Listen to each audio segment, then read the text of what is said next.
long time ago, but I still remember very well when and how we discussed and planned for NeoKIP project.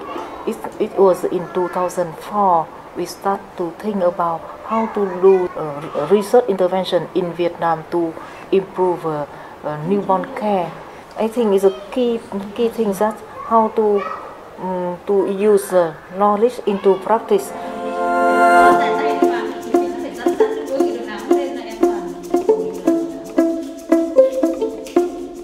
There was a series of papers in the Lancet telling a really dreadful story about 4 million kids were dying in the first 4 weeks of life every year, and maybe up to 70% of these infants could be saved if we just were using the knowledge and the interventions that we had good evidence for. I think that was how it started.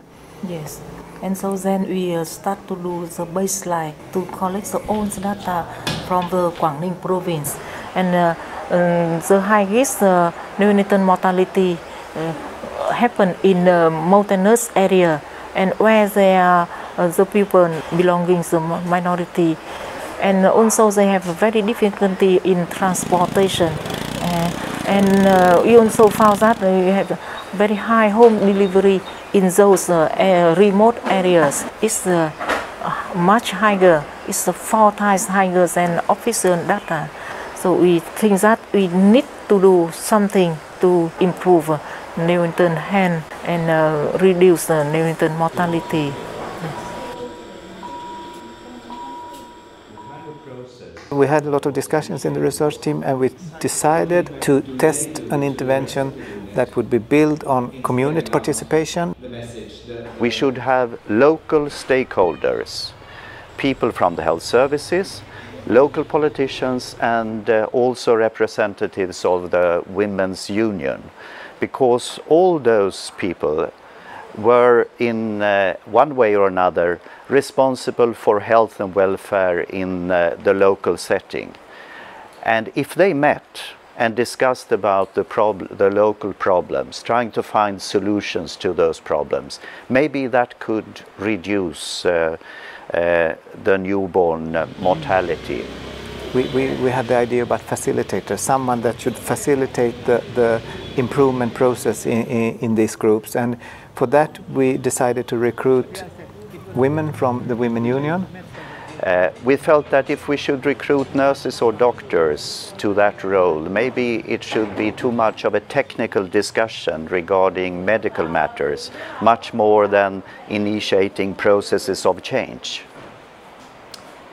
Even if this was a strategy that was not really in line with the hierarchical Vietnamese healthcare system, instead this was building on a bottom-up approach with active participation from the local stakeholders. They said, this might work, go ahead and test it.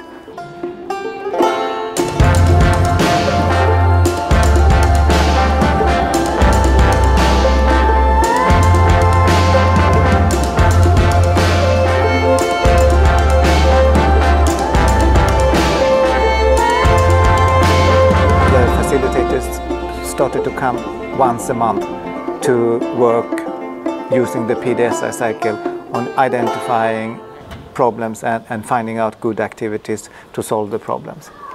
We were running it for 3 years with having 90 communes involved.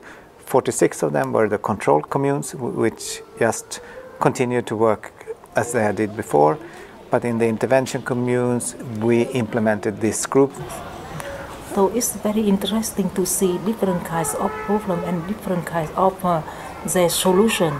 Yes. One problem that I think most of the communes identified really early on was that they needed to support the women in the commune to have more knowledge on how to take care of themselves when they were pregnant and when they were going to deliver, and after delivery how to take care about the infant. I think that was really a prominent problem that many started to work on. How can we inform the women in the commune to better know how to take care of themselves, how to behave when you are pregnant and when you're going to have a baby.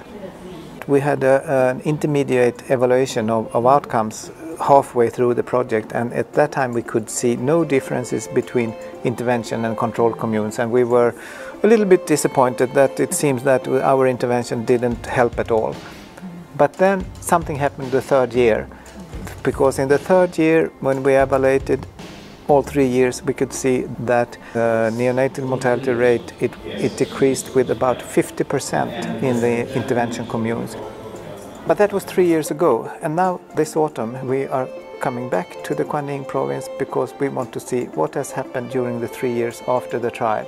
So we're actually doing a follow-up of the trial to see what has happened with the different outcomes, and particularly the primary outcome, neonatal mortality. And that is quite a unique type of project, because people usually stop after doing trials. And now we will follow up and see what happens actually when you leave a project, and if you can see some kind of sustainability, or if things went back to as before.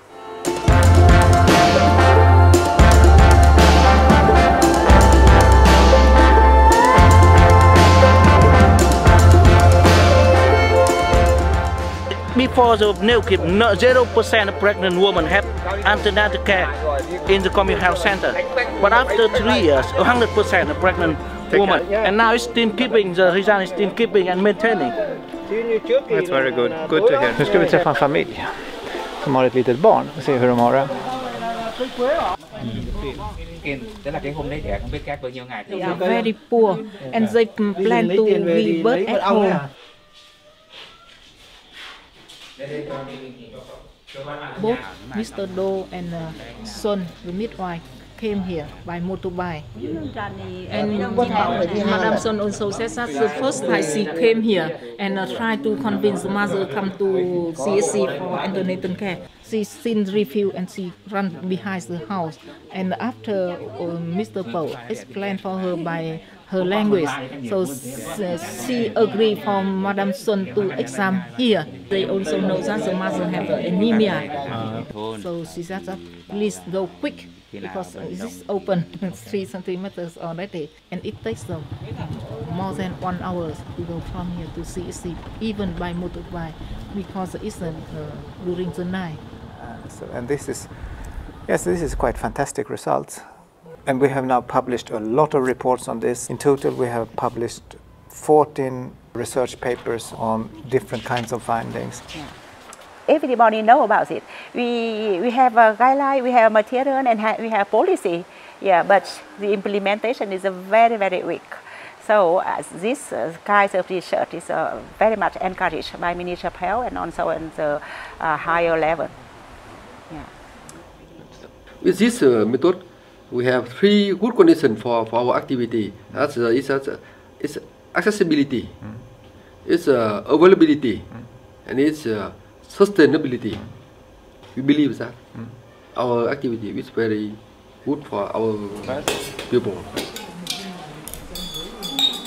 I would like to bring NeoKIP project into other provinces. After 3 years, the neonatal mortality reduced by half. And now, if you continue with the health facility, I very hoping that. And also, in my opinion, I'm very strong to believe that it would be reducing more neonatal death. I think it's a good way to encourage people to use their knowledge into practice.